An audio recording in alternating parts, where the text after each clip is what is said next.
হাতে বোমা আর মুখে অমলিন হাসি নিয়ে যখন এক 18 বছরের কিশোর ফাঁসির মঞ্চের দিকে এগিয়ে যাচ্ছিল, তখন যমরাজও হয়তো একবার থমকে দাঁড়িয়েছিলেন।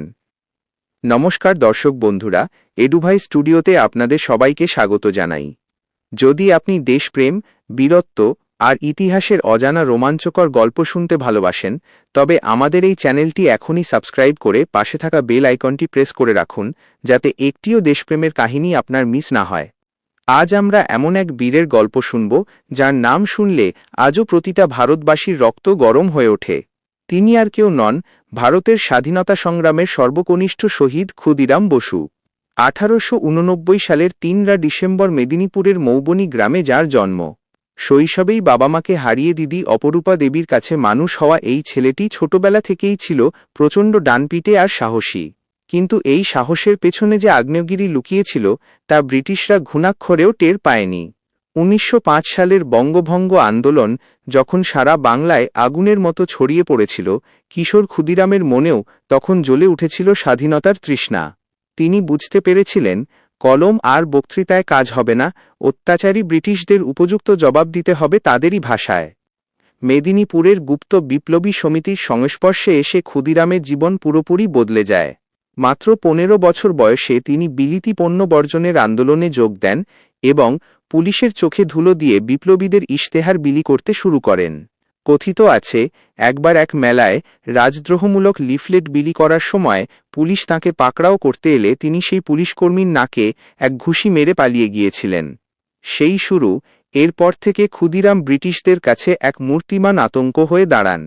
কিন্তু তাঁর জীবনের আসল লক্ষ্য ছিল আরও ভয়ঙ্কর এবং মহান।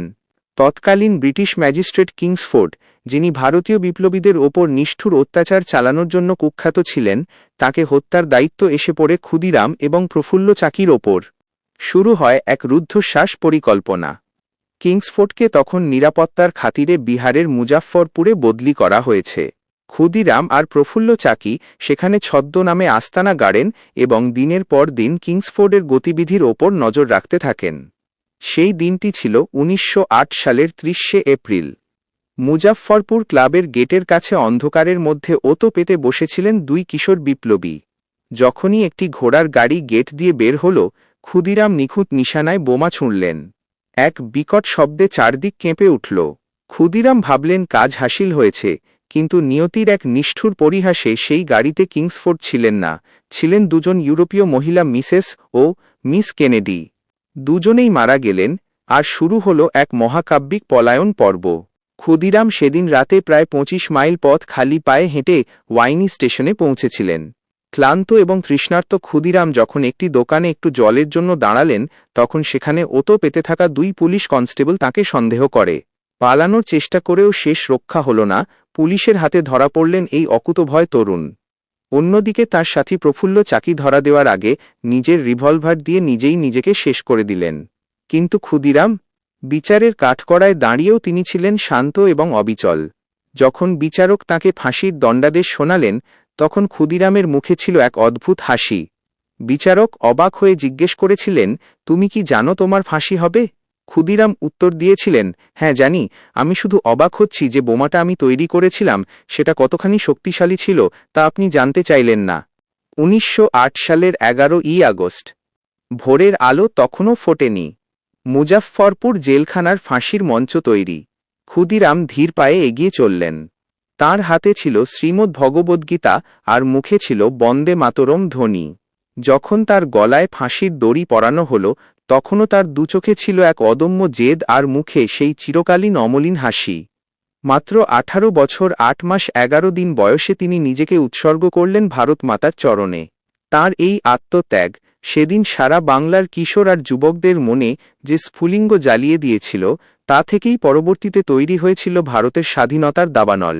ক্ষুদিরাম বসু মরেও অমর হয়ে রইলেন বাংলার লোকগাথায়, গানে আর প্রতিটি ভারতবাসীর হৃদয়ে।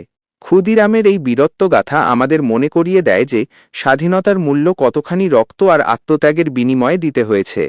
আজকের এই কাহিনী আপনাদের হৃদয়ে কতটা দেশপ্রেমের জোয়ার আনল, তা অবশ্যই নিচে কমেন্ট বক্সে আমাদের লিখে জানান।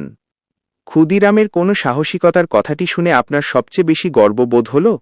আপনাদের প্রতিটি মন্তব্য আমাদের পরবর্তী ভিডিও তৈরির প্রেরণা। যদি এই ভিডিওটি আপনাদের ভালো লেগে থাকে তবে একটি লাইক দিতে এবং আপনার বন্ধুদের সাথে শেয়ার করতে ভুলবেন না। এই ধরনের আরও রোমাঞ্চকর ইতিহাস আর বিপ্লবীদের জীবন কাহিনী নিয়মিত দেখতে আমাদের এডুভাই স্টুডিও চ্যানেলটি সাবস্ক্রাইব করে আমাদের পাশেই থাকুন। আজ তবে বিদায় নিচ্ছি, দেখা হবে পরবর্তী কোনো এক বীরের গল্প নিয়ে। সবাই ভালো থাকুন, সুস্থ থাকুন।